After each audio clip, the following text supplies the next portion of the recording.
Assalamualaikum warahmatullahi wabarakatuh. Innal hamdalillah nahmaduhu wa nasta'inuhu wa nastaghfiruhu wa na'udzu billahi min sururi anfusina wa min sayyiati a'malina may yahdihillahu fala mudhillalah wa may yudlilhu fala hadiyalah. Asyhadu alla ilaha illallah wa asyhadu anna Muhammadar Rasulullah. Allahumma salli ala Muhammadar Rasulullah. Allahumma shalli ala Muhammad wa ala ali Muhammad amma ba'du. Alhamdulillah pada kesempatan hari ini kita kembali dipertemukan oleh Allah Subhanahu wa taala, mudah-mudahan dalam kondisi yang terbaik, dalam kondisi yang tidak kurang suatu apapun. Keberkahan, rahmat dan hidayah Allah mudah-mudahan senantiasa menyertai kita. Dan ini kita masih diberikan kesadaran untuk senantiasa mensyukuri nikmat-nikmat yang sudah dilimpahkan oleh Allah kepada kita. Mudah-mudahan dengan kenikmatan itu, keimanan dan ketakwaan dalam diri kita akan semakin bertambah. Dan kenikmatan yang ada akan dilipat gandakan oleh Allah Subhanahu wa taala. Yang kedua, salam serta solawat semoga tetap terlimpahkan pada junjungan kita Nabiullah Muhammad sallallahu alaihi wasallam. Mudah-mudahan keteladanan yang berasal dari beliau Rasulullah akan senantiasa mampu kita ikuti, kita diberikan kekuatan oleh Allah untuk melaksanakannya, dan mudah-mudahan keteladanan itu bisa menjadikan diri kita manusia yang terbaik pada bagaimana Rasulullah sudah membentuk para sahabat, mereka menjadi manusia terbaik pada zaman mereka. Hari ini kita akan melanjutkan perkuliahan. Dalam perkuliahan ini kita akan bicarakan tentang tokoh-tokoh sufi yang ada di Indonesia. Sudah dijelaskan dalam pertemuan sebelumnya bahwa dakwah di Nusantara atau di itu sebagian atau untuk tidak menyebut seluruhnya dilakukan dengan menggunakan metode tasawuf. Keberadaan tasawuf di wilayah Nusantara ini bisa dilacak keberadaannya secara historis. Sejumlah tokoh sufi itu sudah muncul di tanah air. Kemarin kita sudah membicarakan Wali Songo misalnya. Jadi mereka juga merupakan para sufi yang ikut aktif dalam peran serta mereka mendakwahkan Islam di salah satu bagian dari Nusantara, yaitu di tanah Jawa. Sumbangan pemikiran mereka sebagian masih bisa ditelusuri melalui tulisan-tulisan yang diwariskan. Meskipun kita pun menemukan para ulama sufi di masa lampau itu hanya diceritakan berdasarkan tradisi lisan. Tapi ada sebagian ulama itu yang kemudian mewariskan tulisan sehingga bisa dinikmati oleh generasi berikutnya. Dalam perkuliahan kita kali ini, kita akan mengupas secara singkat kehidupan dari beberapa tokoh sufi yang pernah hidup di Nusantara pada masa lampau. Di antaranya yang pertama kita akan membahas tentang Syekh Hamzah Al-Fansuri atau sering dikenal dengan sebutan Hamzah Fansuri saja. Kemudian yang kedua adalah Syekh Nuruddin Araniri. Kemudian yang ketiga adalah Syekh Abdus Somad Al-Palimbani. Pada bagian yang pertama, kita akan membicarakan tentang Syekh Hamzah Fansuri. Siapakah Syekh Hamzah Fansuri ini? Jadi Hamzah Fansuri ini adalah seorang sastrawan dan sekaligus beliau adalah seorang ulama yang hidup sekitar abad ke-16 di Kesultanan Aceh Darussalam. Dia diketahui berasal dari Pancur. Pancur itu berarti wilayah yang saat ini berada di Barus atau Sumatera Utara pada masa hari ini. Tapi ada yang berteori bahwa dirinya berasal dari Ayutthaya. Jadi Ayutthaya itu adalah ibu kota kerajaan Siam. Jadi Siam itu sendiri sekarang merupakan wilayah Thailand. Hal ini merujuk pada syair yang ditulis oleh Hamzah Fansuri sendiri, bahwa keluarganya memang berasal dari Barus, tetapi dia sendiri dilahirkan di Shahrnawi, yaitu Ayutthaya, ibu kota kerajaan Siam. Hal itu diceritakan dalam sahakan Hamzah Nin, asalnya Fansuri, mendapat wujud di tanah Shahrnawi. Jadi beberapa sumber itu kemudian menyebutkan bahwa dia pernah berguru pada Malik Ibrahim di Mekah. Dia telah lama tinggal di Aceh dan dia mengajarkan paham wujudiyah atau wahdatul wujud. Jadi dalam paham ini, Allah itu memang tidak memiliki sekutu, Allah itu tidak memiliki syarikat, Allah itu tidak memiliki saingan.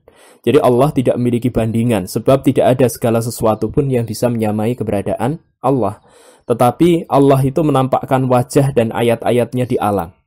Oleh karena itu, maka dengan demikian Allah menurut paham wujudi itu memiliki wujud spiritual di alam ini. Jadi wujud spiritual Allah itu bisa dilihat pada benda-benda yang ada di sekitar kita, baik itu benda-benda yang nampak maupun benda-benda yang tidak nampak, zahir dan batin.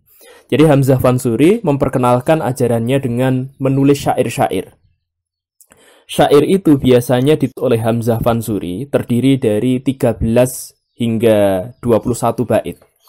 Dalam setiap baitnya itu terdiri dari 4 baris dengan menggunakan rima A. Jadi dalam setiap baris itu secara umum menggunakan 4 kata, meskipun ada bagian tertentu dari syair beliau yang menggunakan lebih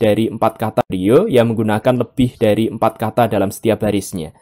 Diketahui bahwa syair Hamzah Fansuri ini banyak dipengaruhi oleh syair-syair Arab dan Persia. Bahkan tidak jarang dia juga menggunakan ungkapan-ungkapan yang berasal dari kedua bahasa ini. Meski demikian, dia banyak melakukan penyesuaian antara kedua model tadi, aspek kebahasaan dan tradisi sastra Melayu.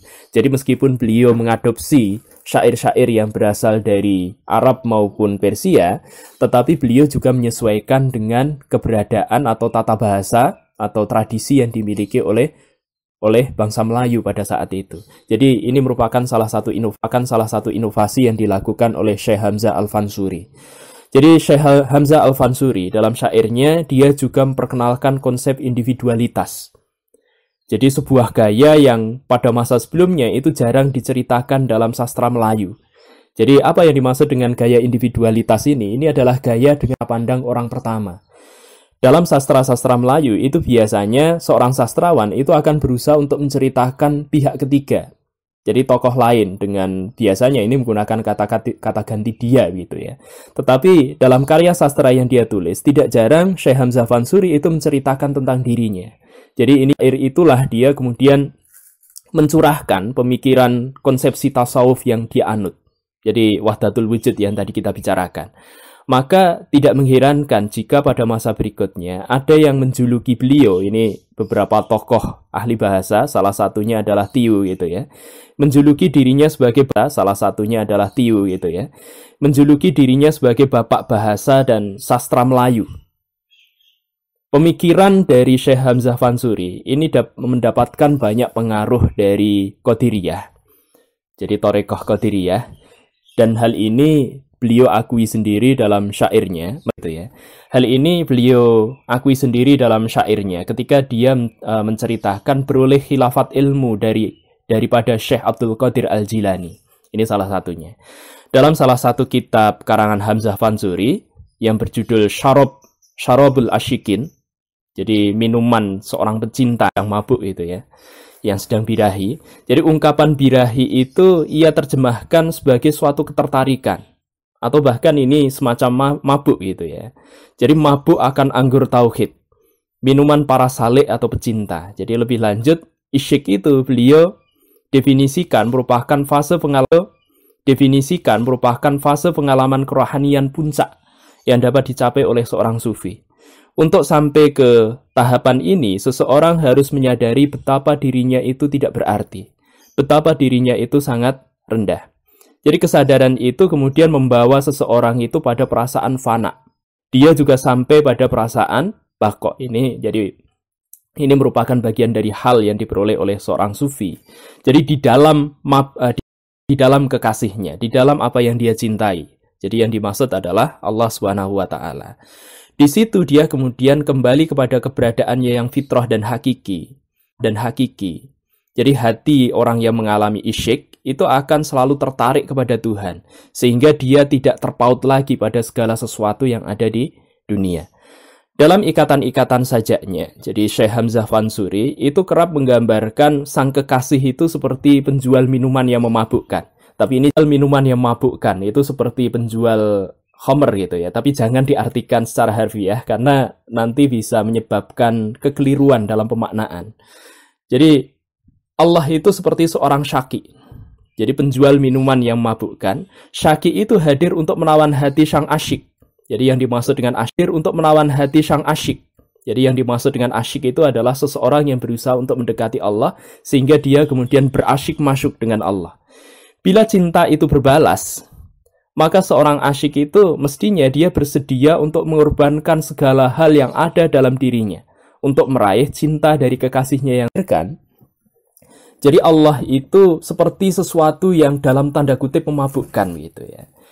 Dia kemudian berusaha untuk menarik semua orang itu agar mendekat pada dirinya. Ketika seseorang itu sudah mendekat pada dirinya, bahkan dia kemudian jatuh cinta, dan cintanya ini adalah cinta yang sedalam-dalam, maka seorang pecinta itu akan berusaha untuk mengorbankan apapun yang ada dalam dirinya untuk memperoleh cinta yang berasal dari kekasihnya itu.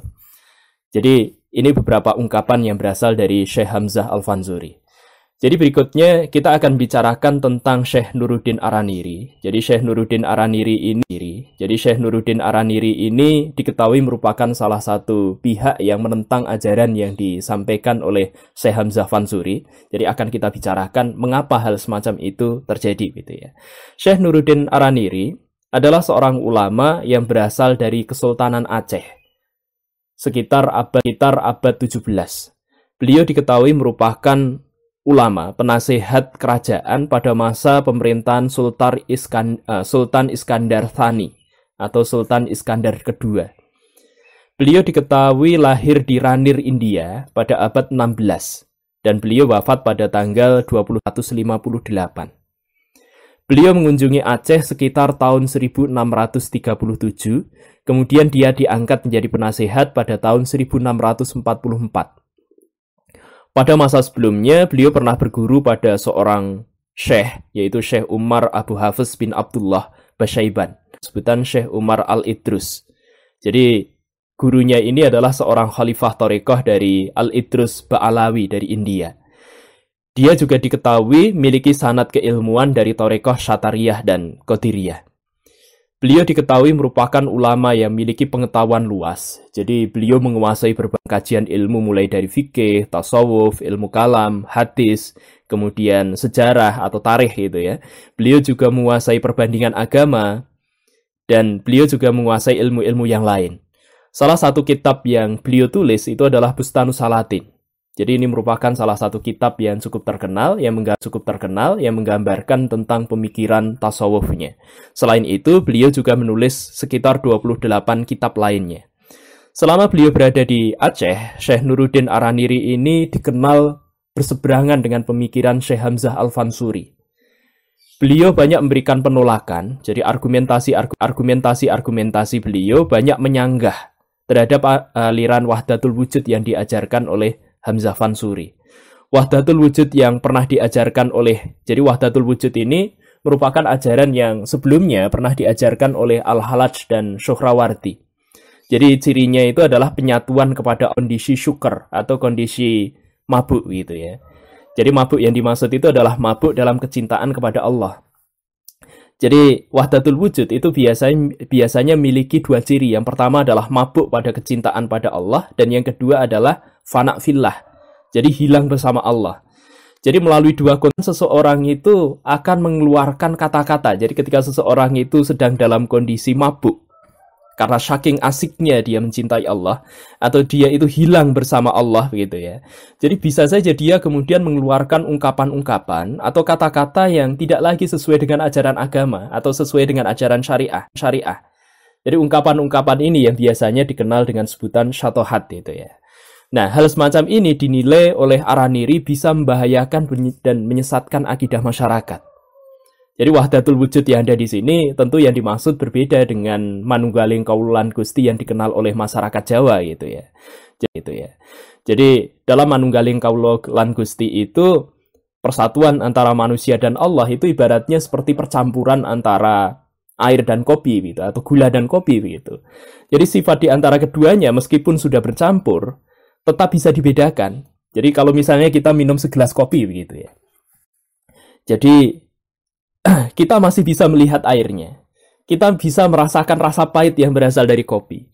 Kita juga bisa merasakan rasa manis yang berasal dari gula. Meskipun ketiganya sudah mencampur, kemudian tiganya itu membentuk satu harmonisasi dalam rasa. Tapi ketiga-tiganya, sifat ketiganya itu masih bisa dirasakan dengan menggunakan panca indera yang kita miliki. Jadi ini Manunggaling Kaulan Gusti. Tapi berbeda ketika percampuran itu terjadi dalam konsepsi Wahdatul Wujud. Jadi Wahdatul Wujud itu menuntut persenyawaan, di mana keduanya untuk sesaat itu kemudian menjadi sama dan tidak berbeda. Jadi ketika Allah itu kemudian menyatu dengan manusia, maka untuk sesaat manusia itu pada saat itu adalah Allah, dan Allah pada saat itu menyatu dalam diri manusia. Jadi ini diibaratkan seperti jari kita atau telunjuk kita gitu ya. Misalnya Anda jalan-jalan, celupkan telunjuk Anda itu ke air laut gitu. Jadi Anda celupkan telunjuk Anda ke air laut. Jadi keberadaan wahdatul wujud untuk menggambarkan tentang persenyawaan antara manusia dengan Tuhan. Jadi ini bisa diibaratkan kan keberadaan Tuhan. Jadi persatuan antara Allah dengan manusia itu seperti ketika jari kita mencelup di lautan.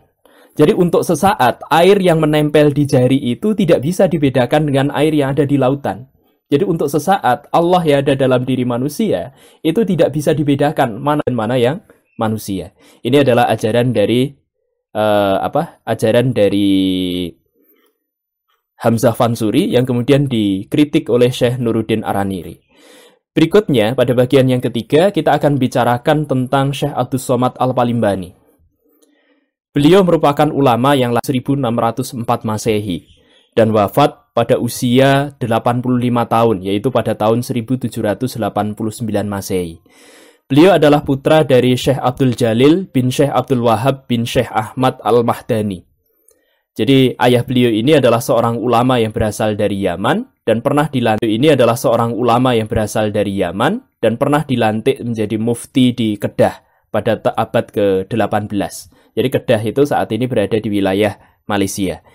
Pada masa kecilnya, beliau belajar agama pada ayahnya sendiri, dan selanjutnya sang ayah ini kemudian mengirim beliau belajar di wilayah Patani.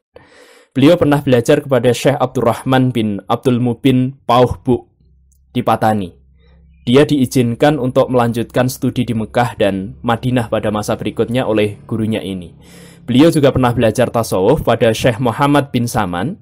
Selain dia mendalami kitab-kitab tasawuf dari Syekh Abdul Rauf Asyingkili dan Samsudin As-Sumatrani, kedua-duanya juga berasal dari Aceh gitu ya. Oleh karena itu, dari kecil beliau banyak mempelajari ilmu tasawuf.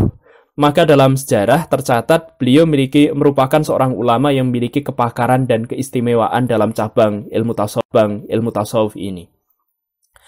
Meskipun beliau ini seorang sufi, namun Syekh Abdus Somad Al-Palimbani itu sangat kritis terhadap aliran Thariqah. Beliau menganggap Thariqah itu merupakan aliran-aliran yang menyesatkan, karena beliau menilai aliran-aliran semacam ini dan melampaui batas. Ia selalu mengingatkan masyarakat tentang bahaya dan kesesatan aliran Thariqah yang ada. Di antara aliran Thariqah yang pernah beliau kritisi itu adalah aliran Thariqah yang memiliki konsep wujudiyah yang bersifat mulhid. Jadi wujudiyah yang kadangkala justru kemudian menganggap Allah itu tidak ada. Jadi ini tentu saja menyesatkan gitu ya. Di antara paham Thariqah yang dikritiknya itu adalah paham Thariqah wujudiyah mulhid. Pemikiran Syekh Abdus Somad banyak dipengaruhi oleh konsep-konsep yang berasal dari Imam Al-Ghazali. Beliau bahkan Imam Al-Ghazali di antaranya adalah Bidayatul Hidayah. Kemudian Lubab Ihya Ulumuddin. Jadi ini merupakan kitab intisari gitu ya, intisari atau ringkasan dari Ihya Ulumuddin. Pada masa kehidupannya, beliau sempat menyaksikan kedatangan orang-orang Eropa di Nusantara. Bahkan beliau menyaksikan bagaimana Belanda secara perlahan mulai mendominasi kehidupan dalam istana. Sementara para sultan pada masa itu tidak memiliki kuasa untuk mencegah kekuasaan dari orang-orang Belanda ini. Padahal orang-orang Belanda itu mulai menghegemoni istana dan lingkungan yang ada di sekitarnya. Karena tidak tahan dengan keberadaan orang-orang Belanda ini, beliau kemudian meninggalkan Palembang. Dia ini dikenal sebagai pribadi yang sangat anti terhadap orang-orang kafir, dan hal ini salah satunya itu ditunjukkan dengan sikapnya. Di antaranya beliau tidak mau mengendarai kendaraan milik Belanda. Jadi bahkan ketika beliau hendak berangkat ke Mekah, beliau tidak mau naik ke kapal yang dimiliki oleh Belanda. Beliau kemudian dibantu dengan beberapa muridnya menebang pepohonan sendiri di hutan gitu ya. Kemudian pohon-pohon yang ditebang itu dibuat menjadi sebuah perahu. Dan perahu inilah yang kemudian ke Mekah. Jadi hal ini membuktikan bahwa dirinya ini adalah seorang ulama yang teguh memegang pendiriannya. Namun beliau juga tidak melupakan sikap tawakal kepada Allah. Jadi sikap antipatinya terhadap penjajahan ini bahkan beliau tuangkan dalam buku yang berjudul Nasihatul Muslimin. Jadi dalam buku ini beliau mengungkapkan wajibnya berjihad untuk melawan penjajahan. Jadi ini beberapa tokoh yang kita bicarakan pada kesempatan kali ini. Jadi kita sudah mengupas 3 tokoh penting tasawuf yang ada di Indonesia, jadi tokoh sufi yang ada di Indonesia. Yang pertama tadi adalah Syekh Hamzah Al-Fansuri, kemudian yang kedua adalah Syekh Hamzah Al-Fansuri, kemudian yang kedua adalah Syekh Nuruddin Araniri, dan yang ketiga adalah Syekh Abdus Somad Al-Palimbani. Mudah-mudahan kajian kita pada kesempatan kali ini akan memberikan manfaat yang sebesar-besarnya bagi kita, dan selanjutnya kajian ini bisa merangsang Anda untuk mempelajari ketika nanti bisa mengembangkan pada tokoh-tokoh yang lain. Saya kira itu saja pertemuan kita pada kesempatan kali ini. Apabila ada kekeliruan, mohon maaf yang sebesar-besarnya. Billahi taufik wal hidayah. Wassalamualaikum warahmatullahi wabarakatuh.